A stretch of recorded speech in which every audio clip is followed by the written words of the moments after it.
Hay múltiples factores, ¿no? Yo cuando recibí la información que compartió Claudia y la posibilidad de manifestar qué se puede hacer, primero tenemos que reconocer abiertamente qué nos está pasando individualmente y qué nos está pasando como sociedad, ¿sí? Y qué nos está pasando en las familias, porque si nosotros no detectamos lo que en salud se diría hacer un diagnóstico claro y oportuno, ¿no? Después todo lo que hagamos y tiene que ver con ese diagnóstico. Si el diagnóstico es correcto, las posibilidades de intervención son acertadas, asertivas, y si no, viste, como que... Entonces, pensando en posibles causas, yo identifico básicamente unas 5 causas, que no serían las únicas a lo mejor, pero empezar por problemas familiares o hay hogares en donde hay conflictos no resueltos o que son conflictos resueltos desde la violencia, porque la violencia de entrada es un modo de resolución de conflictos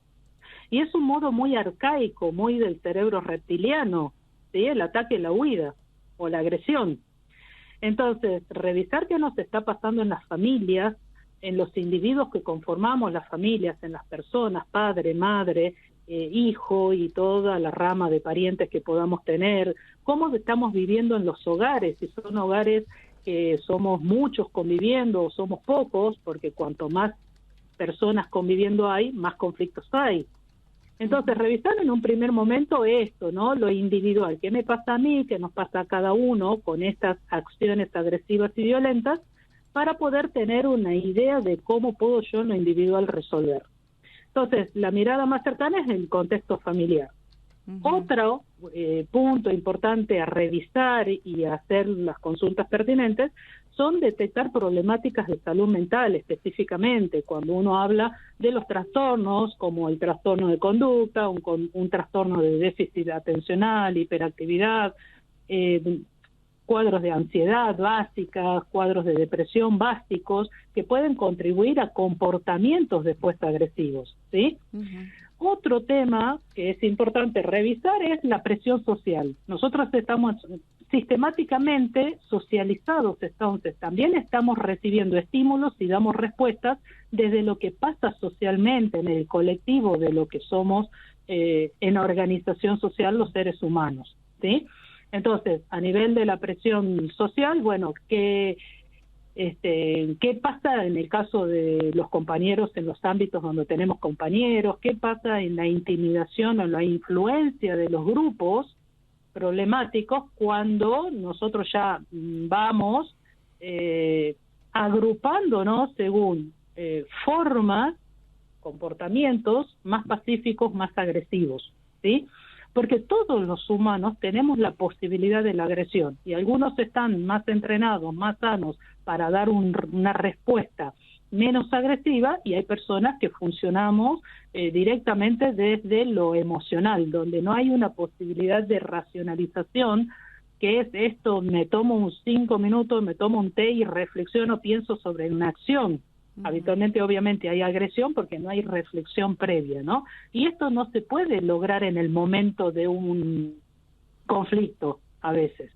Uno pretende aplicar técnicas, aplicar ejercicios en el momento en que estalla una bomba, por decirlo simbólicamente, ¿no? Esto es un ejercicio previo y son, yo diría en términos de entrenamientos para ir disminuyendo esos grados de agresividad y violencia. Bueno, y hasta un cuarto punto, ¿sí? Sí, la escuchaba atentamente. Bien. Un cuarto punto, y que a mí me parece que este punto es muy importante, ¿sí? Sobre todo estando a través de un medio de comunicación, es la exposición a la violencia. Es el acceso a contenidos violentos que nosotros tenemos a través de todo lo que hoy llamamos redes sociales. ¿Sí? Los medios de información de donde consumimos nosotros informaciones, o la experiencia directa de la violencia que uno puede vivir en los distintos ámbitos, ¿sí? Esto puede llegar a una normalización y a una naturalización de la violencia que me parece a mí que es un punto crucial, importantísimo a tener en cuenta, y de sensibilizarnos a las personas si nosotros queremos seguir viviendo en estados de violencia individual, interior, personal, familiar, o queremos hacer otras cosas. Porque acá entra un poco lo que es la capacidad como desarrollada de que todos los seres humanos tenemos y que la tenemos que desarrollar como todo lo que tenemos para desarrollar, que es el tema de la decisión. Si yo decido ser parte del montón y justifico desde mi programación subconsciente de que la violencia está justificada y yo salgo a hacer acto de violencia por mano propia, por ejemplo, y estoy justificando, hay una programación, hay un paradigma, hay un modelo que justifica la violencia. Y esto después hace que nosotros seamos medio adictos, ¿sí? Y es otro tema, pero está vinculado a la información nociva. ¿Sí? O sea, Entonces, a consumir estos contenidos.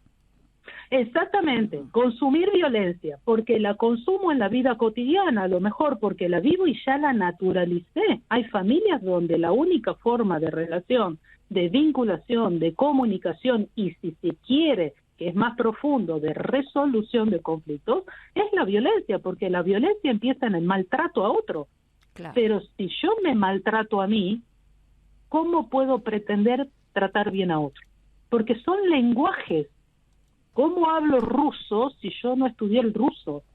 Y lo hablo con, no sé, nosotros hablamos el idioma español y lo hablamos muy mal. Y creamos realidades.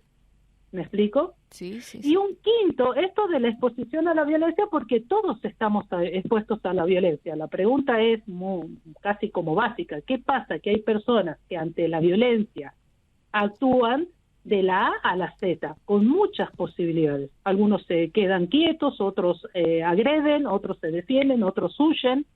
¿Me explico? Básico, sí. Esto es cerebro reptiliano, ¿sí? El cerebro más viejo y arcaico, por eso hablo de respuestas viejas y arcaicas. ¿Sí? Pero si yo no tengo otro, si las personas no tenemos otra información, no tenemos otra forma de hacerlo y no estoy dispuesta a aprender una nueva forma y voy a seguir repitiendo. Y esto es lo que está pasando gradualmente, desde lo individual, pasando por los distintos ámbitos, familia, salud mental, la presión social, la misma exposición a la violencia y la falta de desarrollo de habilidades de afrontamiento, de resolución de conflictos, desde modos más saludables, desde modos más amorosos, desde modos más pacíficos.